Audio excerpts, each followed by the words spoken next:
KL Publications presents Our Love, a story of working it out by Ryan C. Sanders.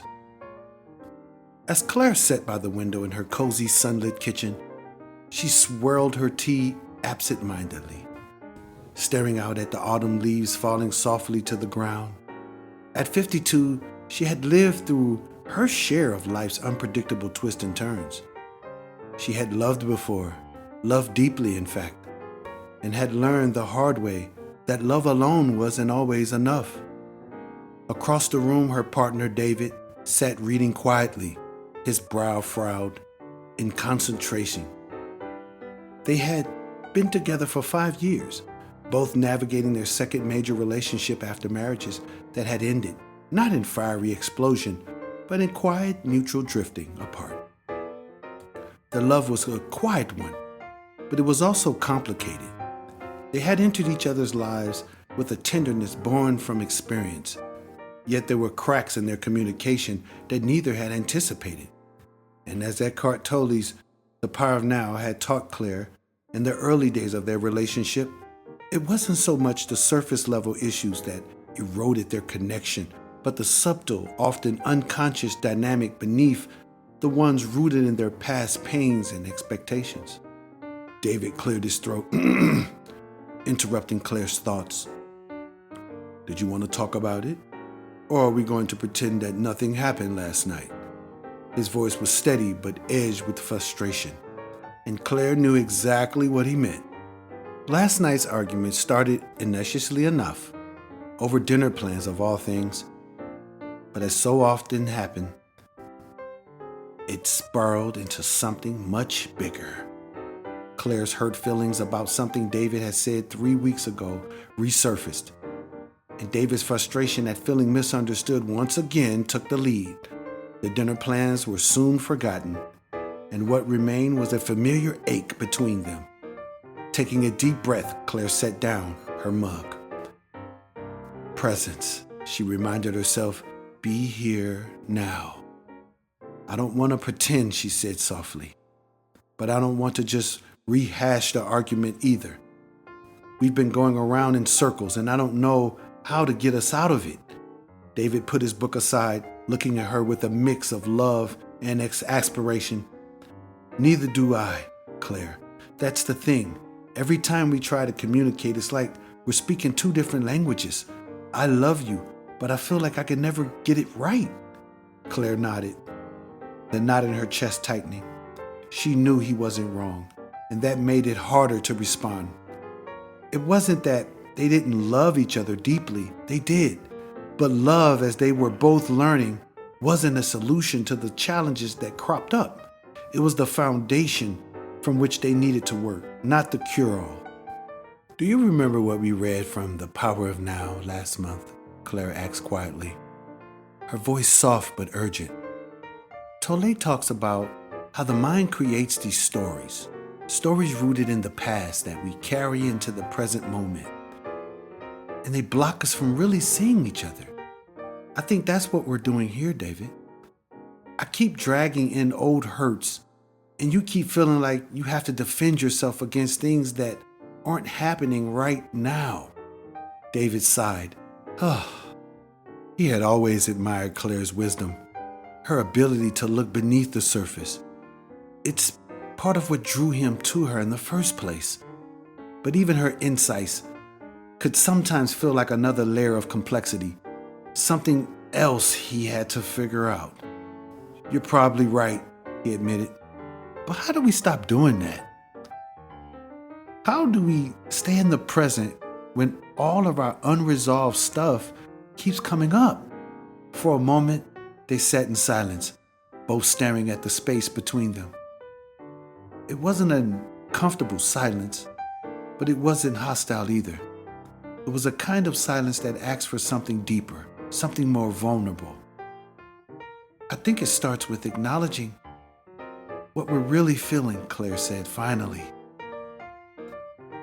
Not just the surface emotions, but the ones underneath. Like last night.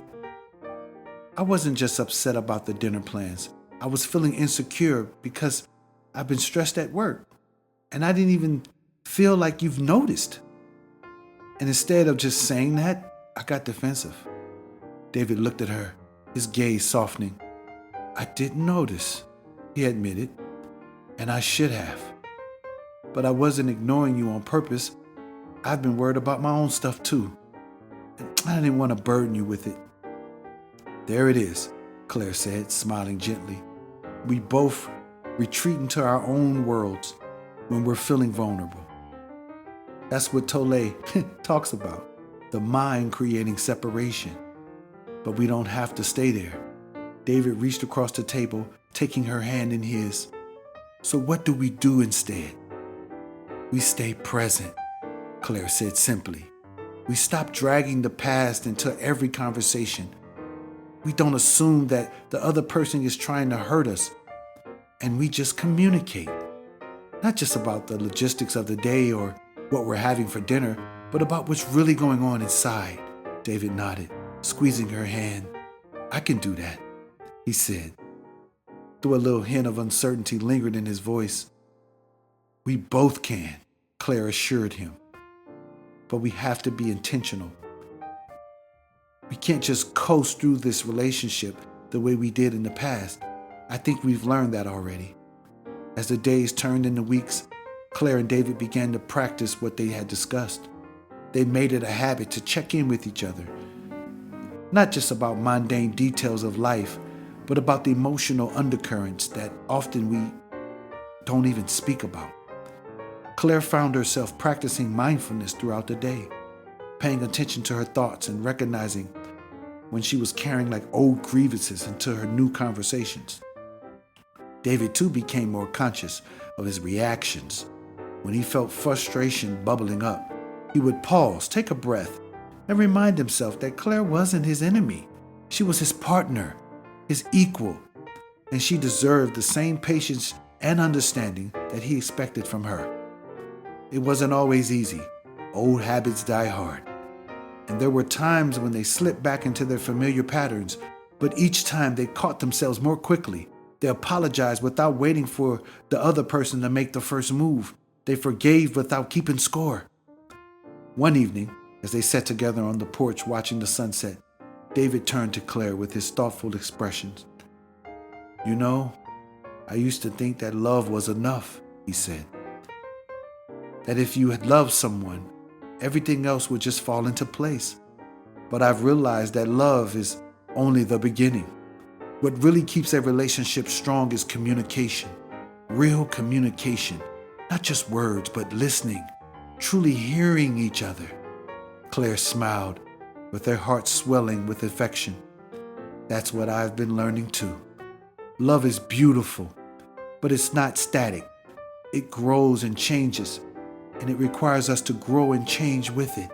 And the only way to do that is by staying present, by not letting our egos run the show. David leaned back, sighing contentedly. I wish I knew this earlier in life, he said, but maybe that's the point. We had to grow through what we had to go through to get here, to really appreciate what we have. Claire nodded, her hands resting on his. That's the power of now, she whispered, echoing the words that had guided her for so long. This moment, this love, is all we have. And if we honor it, if we nurture it, it will be enough. As the last rays of sunlight disappeared over the horizon, they sat together in a comfortable silence, feeling the weight of their journey and the lightness of their newfound understanding. Their love wasn't perfect, but it was real. And as they continued to communicate with honesty, compassion, and presence, they knew they were building something that would last, not because of grand gestures or romantic ideals, but because they had learned the true essence of love, being present together now. Thank you for listening. Please subscribe. I don't care about anything else but being with you, being with you, being with you. I don't care if they start to avoid being with you. I don't care what they do. I don't care about anything else. wanna be with you. I don't care if they start